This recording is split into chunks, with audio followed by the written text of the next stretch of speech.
এই দেহের মধ্যে 9টা ইন্দ্রিয় দ্বার পথ আছে। চক্ষু, কর্ণ, নাসা, মুখ, হাত, পা, প্রস্রাবের রাস্তা, পায়খানার রাস্তা, ত্বক। 9 ইন্দ্রিয় দ্বার পথ, 9টা দরজা। এই 9টাই দরজা। এই 9 দরজা আপনি যত পাপ করেন আর পণ্য করেন, আপনি যত কর্ম করেন আর অপকর্ম করেন, যাহাই করেন, এই 9 দরজা দিয়া 9 ইন্দ্রিয় দ্বার পথ দিয়াই করেন। আপনি যদি মুর্শিদের সুরত, রসুলের সুরত, রসুলের রূপ দেখেন, এই চোখ দিয়েই দেখেন। আবার আপনি যদি খারাপ কোনো শয়তানের রূপও দেখেন, তা ওই চোখ দিয়েই দেখেন, নজর দিয়েই দেখেন। তো নজর কিন্তু দুইটা দেখে। এই নজর দিয়ে রসুলের রূপও দেখা যায়, এই নজর দিয়ে আবু জেহেলের রূপও দেখা যায়। এই কান দিয়ে রসুলের বাণীও শোনা যায়, এই কান দিয়ে শয়তানের পচা কথাও শোনা যায়। এই নাক দিয়ে, এই দমের এইখানে দুনিয়ারও রাখা যায়, আবার রবের জিকিরও রাখা যায়। এই মুখ দিয়া রসুলরেও ডাকা যায়, আবার এই মুখ দিয়া শয়তানকেও ডাকা যায়, গালিগালাজ করা যায়, যায় না? একই তো মুখ, বকানো যায়, জিকিরও করা যায়। একই মুখ দিয়ে ওয়াদাও করে, আবার একই মুখ দিয়ে মিথ্যাও বলে, তাই না? এই মুখ দিয়ে সত্যও বলা যায়, মিথ্যাও বলা যায়, ওয়াদাও করা যায়, আবার ওয়াদা ভাঙাও যায়। একই মুখ, একই জিহ্বা। এই জিহ্বা দিয়া অনেক প্রকার স্বাদ নেওয়া যায়। তাই এই 9টা ইন্দ্রিয় দ্বার পথ দিয়ে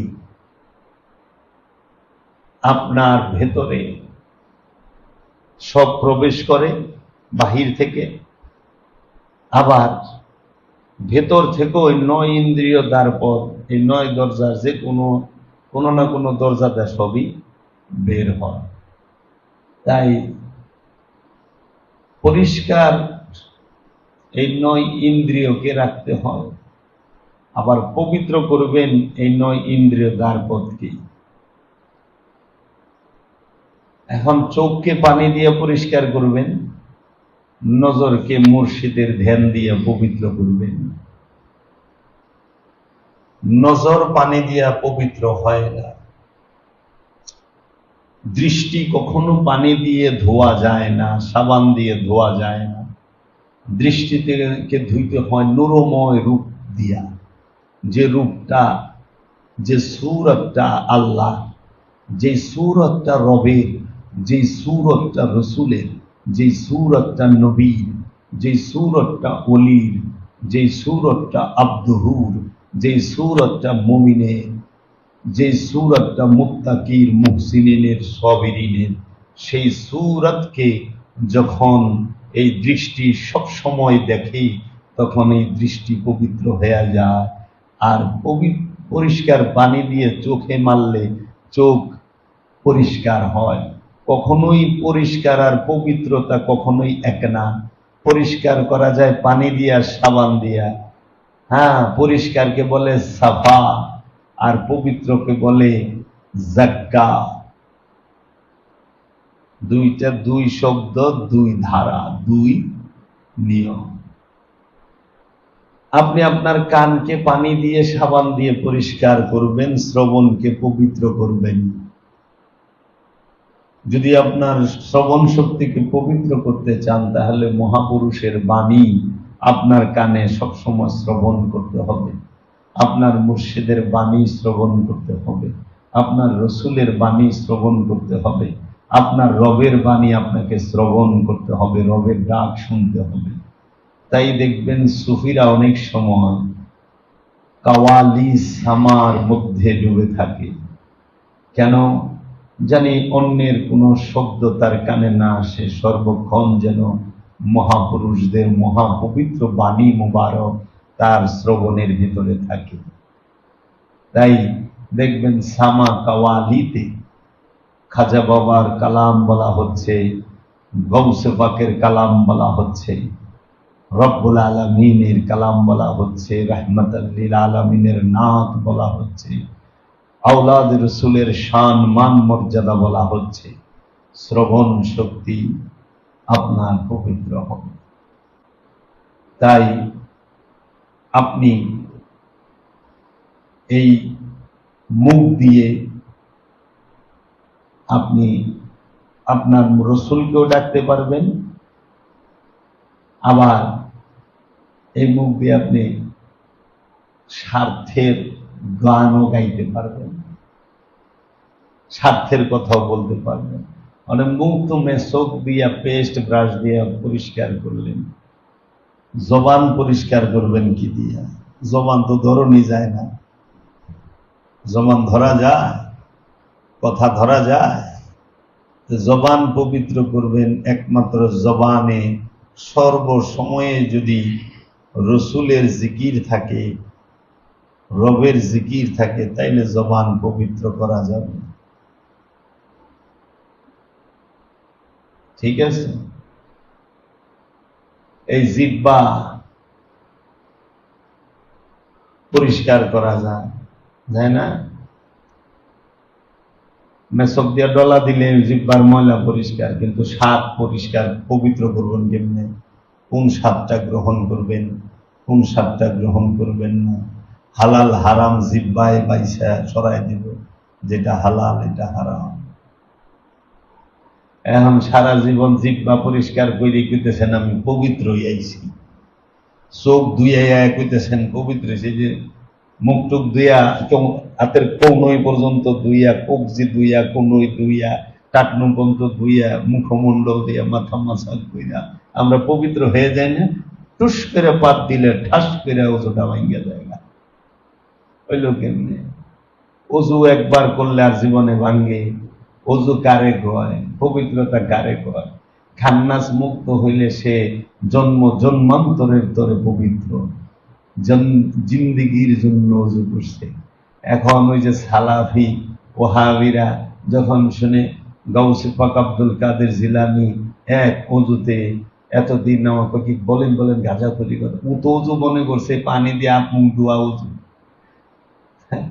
এই অজু করার পরে আবার যায় নামাজ পড়ে ঘুষ খায়, এই অজু করার পরে আবার যায় সুদ খায়। অজু করার পরে কেউ সুদ খাইতে পারে? অজু হয়ে গেলে সে ঘুষ খাইতে পারে? অজু হয়ে গেলে কেউ ওয়াদা ভঙ্গ করতে পারে? অজু হয়ে গেলে সে মিথ্যা বলতে পারে? না। অজু দুই প্রকার, একটা হইল পরিষ্কার, আর একটা হইল পবিত্র। পরিষ্কারকে বলে সাফা, পবিত্রতাকে বলে জাক্কা। কাদ আফলাহা মান তাযাক্কা, ওই ব্যক্তি সফল যে নিজেকে পবিত্র করতে পেরেছে। আর পবিত্র যদি হইতে চান, জাক্কাত যদি হইতে চান, তাইলে আপনাকে জাকাত দিতে হবে। জাকাত দেওয়া ছাড়া জাক্কা হওয়া যায় না, পবিত্র হওয়া যায় না। জাকাত দিবা না? জাকাত দাও, নফসের জাকাত দিতে হবে। সোনা দানা টাকা পয়সার জাকাত দিছ, স্বর্ণ দাও, টাকা পয়সা পবিত্র হইছে। নফসের জাকাত দিবা, নফস পবিত্র হবে। এখন আমরা পায়ের টাকনো দিয়ে পা পবিত্র করি। আরে পায়ের টাকনো পর্যন্ত পানি সাবান দিয়ে দিলে পাও পরিষ্কার হয়। আর পা হইল গতিবিধির প্রতীক। গতিবিধি, আপনার গতি কোন দিকে আল্লাহ দেখতেছে ছায়া। আপনার গতি কি সিরাতাল মুস্তাকিমের সাথে, না আপনার গতিবিধি তাগুদের সাথে? কার সাথে আপনার গতিবিধি? আল্লাহ দেখতেছে। এর জন্য পা এই টাকনু পর্যন্ত ধুইয়া পায়ের আঙ্গুল, পায়ের পাতা, পা পরিষ্কার করবেন। আর রসুলের পিছনে হেঁটে, রসুলের সাথে থেকে রসুলের সাথে হেঁটে, রসুলের আদর্শের পথে হেঁটে আপনি আপনার গতিবিধিকে পবিত্র করবেন, পাকে পবিত্র করবেন। যেই দিন রসুলের গলিতে, রসুলের দরজা, রসুলের সামনে অনন্তকালের জন্য দাঁড়িয়ে থাকতে পারবেন, সেদিন আপনার পা আর পা থাকবে না। তখন সেই পাটাকে ডাকা হবে পা মুবারক, মুবারক যুক্ত হয়ে যাবে, পবিত্র পা। কেন? এই পা রসুলের সাথে সব সময় দাঁড়িয়েছিল, এই পা রসুলের সাথে সব সময় হেঁটেছে, রসুলের পিছনে হেঁটেছে, এই পা রসুলকে অনুসরণ করছে, তাই বলে কদম মুবারক। বুঝছ? মানুষই দেবতা হয়, মানুষই অবতার হয়, জীব থেকেই শিব হতে হয়, বান্দা থেকেই সে রবের গুণাগুণ নিজের মধ্যে ধারণ করে। তাই আপনার এই যে 9 ইন্দ্রিয় দ্বার পর, উপর নিচে সারি সারি 9.5 দরজা তারি, তারপরে কি রে লালন কই যেতে পারি কোন দরজা খুলে ঘরে, ধন্য ধন্য বলি তারে। উপর নিচে সারি সারি, নিচে কয় দরজা?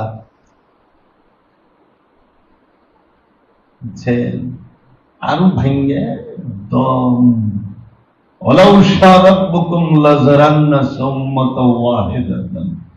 রব্বুল আলামিন বলেছে, আমি যদি ইচ্ছা করি এক মুহূর্তে সমস্ত মানুষগুলাকে এক উম্মত করে ফেলতে পারি।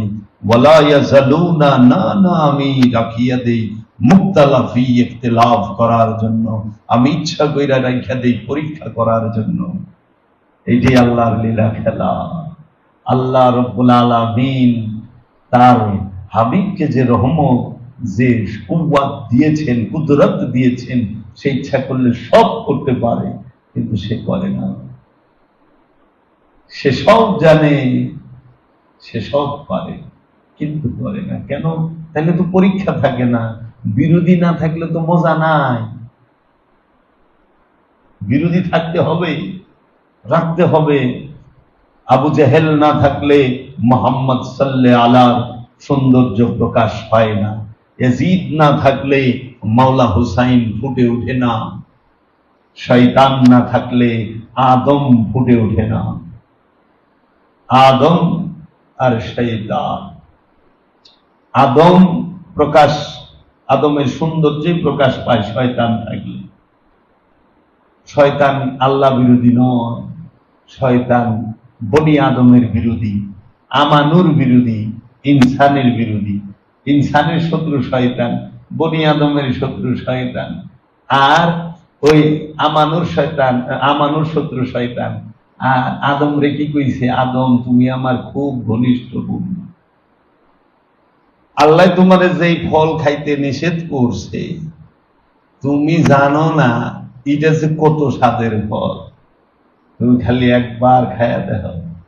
কয় কও না, খাম না, না খুশি। তারপরে আম্মা জান হাওয়া, তিনি কইল, আহো আমরা খাই। আল্লাহ দেখবো না, পাতা দিয়া গোর গোর বানাইয়া জাবজুব লাগায় খাই। আল্লাহ চুপ করে বলে দিছে, যেই মুহূর্তে ওই গন্ধম ফল খায়া লাইছে, আল্লাহ কয়, আদম, আমি না না করছিলাম, তুমি কামটা ফলটা খাইলা। ও আল্লাহ,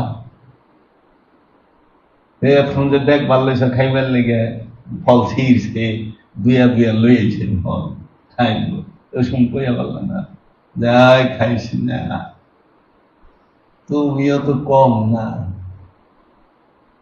বুঝছো? সেকেন্ড ক্লাস ওয়াজ করলাম, ফার্স্ট ক্লাস শোনা পাবা না। বুঝছো?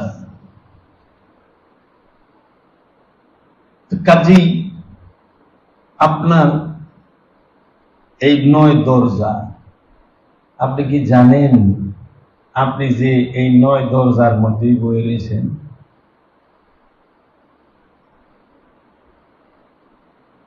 এই 9 দরজা ছাড়া আপনি আর কোথাও নাই।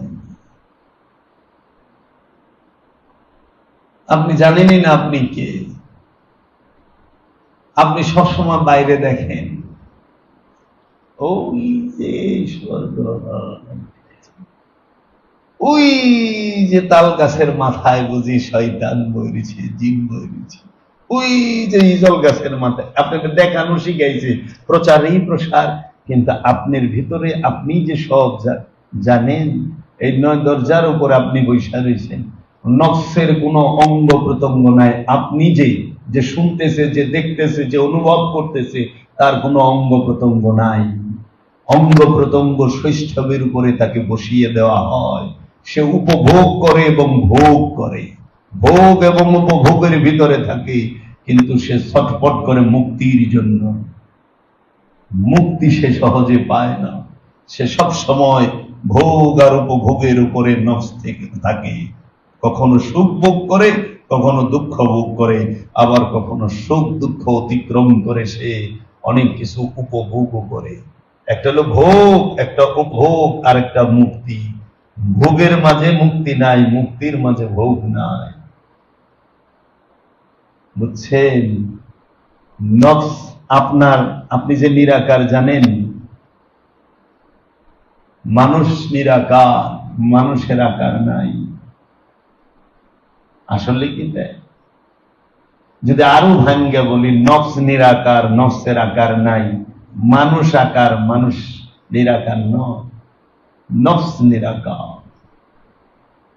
এই মুহূর্তে একটা ব্যক্তি মারা গেলে তাকে আপনি সমলি দিয়ে, সুতা দিয়ে মাপবেন 3.5 হাত।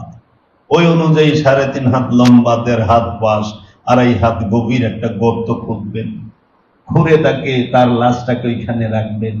দেহের মাপ তো দিলেন 3.5 হাত, দেহ থেকে যে বিদায় গ্রহণ করলো তার মাপ কয় হাত? তাকে দেখেছেন? তাকে ধরা যায়? তাকে ছোঁয়া যায়? তাকে আটকানো যায়? আইসিইউ ভিতরে মানুষ মারা যায়, একটু বাতাসও বের হইতে পারে না, তাহলে প্রাণ বের হইয়া কিভাবে গেল?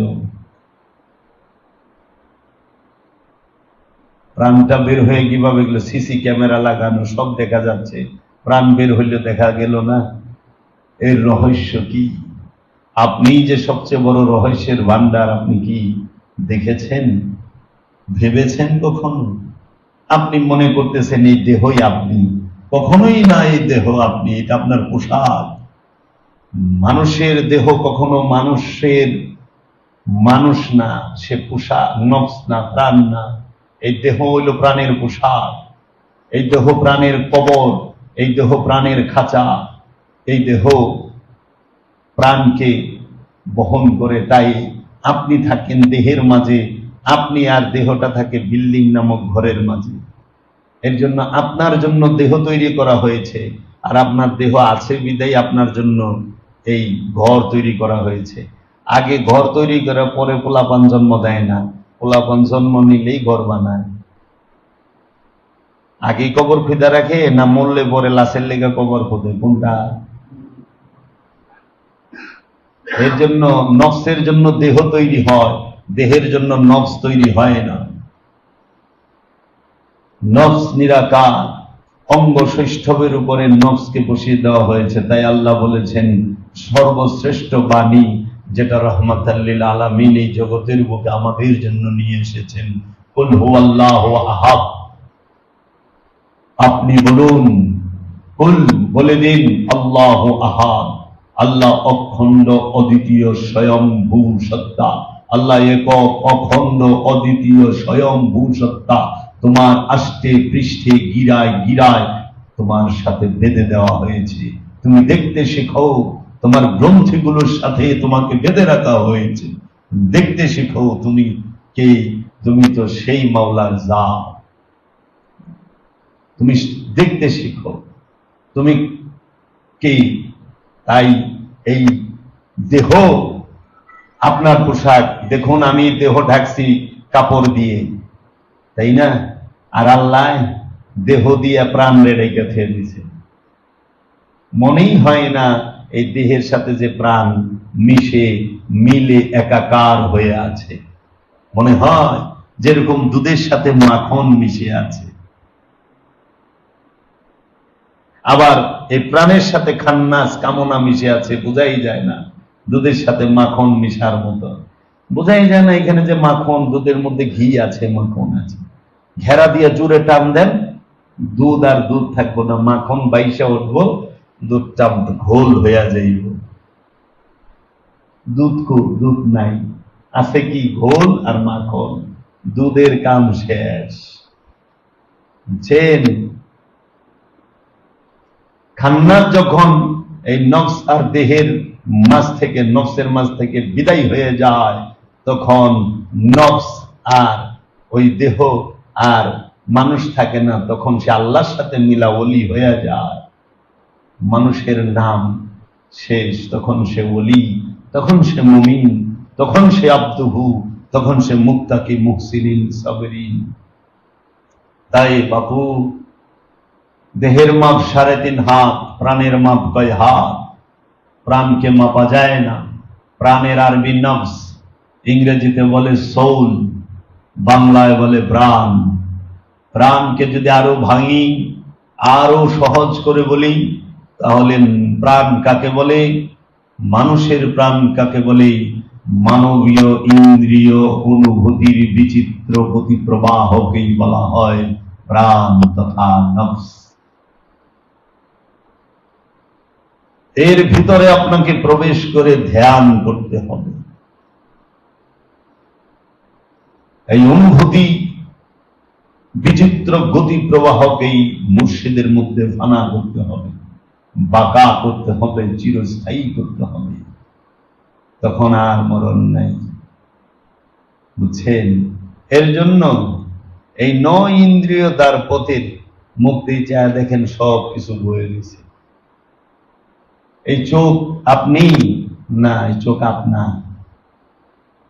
এই হাত আমি না, এই হাত আমার। তাহলে আমি কে? ধরি আমি। এই চোখ আমি না, চোখ আমার। তাহলে দেখে কে? দেখি আমি। চোখ আমার, দেখি আমি। চশমা আমার, কিন্তু দেখি আমি। ঘড়ি আমার, কিন্তু সময় দেখি আমি। এই কান আমার, কান আমি না, আমার। তার মানে আমির সাথে যাহা যুক্ত হয় সেটাই আমার।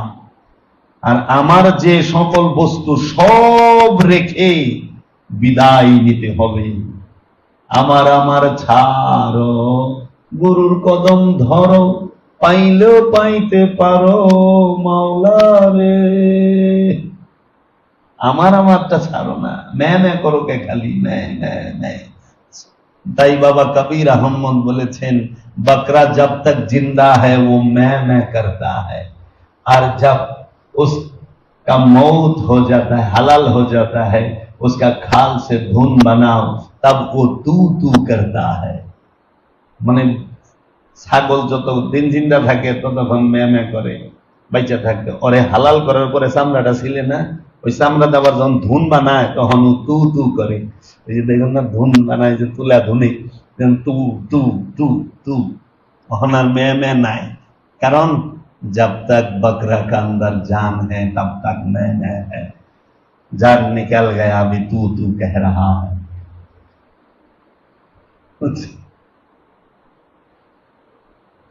আমার নিয়ে ব্যস্ত হইছি আমি। এই কান আমার, শুনি আমি। চোখ আমার, দেখি আমি। নাক আমার, শ্বাস প্রশ্বাস নেও আমি, সারিও আমি। মুখ আমার, কিন্তু কথা বলি আমি। হাত আমার, ধরি আমি। পা আমার, হাঁটি আমি, দাঁড়াই আমি। প্রস্রাবের রাস্তা আমার, কিন্তু প্রস্রাব আমি করি। পায়খানার রাস্তা আমার, কিন্তু পায়খানা করি আমি। হিসাব পাইছেন? আমি আর আমার। আমি কি করু? যেই দিন এই দেহ আমার উপরে ভারী হইব, আমির উপরে যেদিন এই দেহ ভারী হয়ে যাব, আমি এই দেহ ছেড়ে দেব, আমারকে ছাড়ুন, ওই দিন দেখুন মইরে গেছে গা। পরে কি করব? আমি তো গেছে গা আলাদা হইয়া, আমার রে নিয়া, আমার পুলারা, আমার মাইয়া জামাইরা, আমার মাইয়ারা, আমার আত্মীয় স্বজনেরা, আমার প্রতিবেশীরা, তারা কি করব? আমারে কান্দে কইরা নিয়া আমার কবরে আমারে হুয়ায় রাখবো। সব আমার আমার আমার আমারের কারবার। পরে আমার পোলারা, আমার মেয়ের জামাইরা, আমার আত্মীয় স্বজনরা আমার লিগা গরু আইনা সবাইকে দাওয়াত করে আমার লিগে দোয়া করব, খালি আমার আমার আমার। আমি কু তাই তো আল্লাহ কোরআনে সূরা বাকারার 48 নম্বর আয়াতে বলছে, তুমি সেই দিনকে ভয় করো যেই দিন গ্রহণ করা হবে না কোন নফস থেকে, কোন নফসের জন্য সুপারিশ, কোন বিনিময়, কোন আচর, কিচ্ছু গ্রহণ করা হবে না। সেই দিনকে তুমি ভয় করো, ইয়াউমা নাদউ কুল্লা উনাসিম বিইমামিহিম, তুমি সেই দিনকে ভয় করো যেই দিন প্রত্যেক নফসকে তার ইমাম সহ ডাকা হবে। নফসের ইমাম কে? রব রূপী রসুল। নফসের ইমাম কে? আদম রূপী রসুল, তাকে ডাকা হবে। ইয়াউমা নাদউ কুল্লা উনাসিম বিইমামিহিম, সূরা বনী ইসরাঈলে বলা হয়েছে সেই দিনকে ভয় করো যেই দিন প্রত্যেক নফসকে তার ইমাম সহ ডাকা হবে।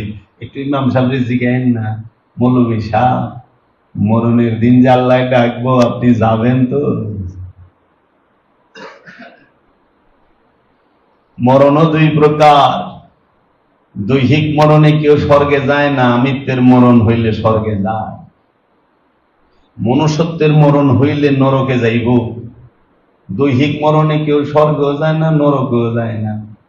আমিত্বের মরণে স্বর্গে যায়, মনুষ্যত্বের মরণে নরকে যায়। বুঝছেন? মরণ দুই প্রকার। কে গুইব? মুরাকাবাই তো নাই, মুশাহাদাই তো নাই। যে কিতাবের জ্ঞান দিব, এত কিতাবই পড়ে নাই জীবনে। কিতাব হইল ওই দেহ, আর স্পষ্ট কিতাব হইল ওই আদম। এই কিতাব স্পষ্ট না অস্পষ্ট? মানে এটা তো পড়েই নাই, পরে খালি বই, ভাষা পড়ে, খালি ভাষা পড়ে। ভাষা বই আছে বাহাদুরি, ওরে সুবহানাল্লাহ। আর যদি খালি এই দেহ মন প্রাণ পড়তে পারতো, তাতে কামই হয়েছিল। এর জন্য মনে রাখবেন, যে ব্যক্তি নিজের সম্পর্কে জানেন না, সে অন্যের কি, যে নিজের করতে পারে না, সে কি কয়? যে পারে না নিজের ভুল করিতে, সে কি পারে অন্যের ভুল সারিতে? পারে না তো। মান কানা ফিহা আমা ফাহুয়া ফিল আখিরাতে আমা। যে পৃথিবীর মধ্যে, মানে এই দেহের যে অন্ধ হয়ে রইল, এত পরবর্তী কিয়ামতেও অন্ধ, আখিরাতেও অন্ধ, পরকালেও অন্ধ। তো এই বুঝেন।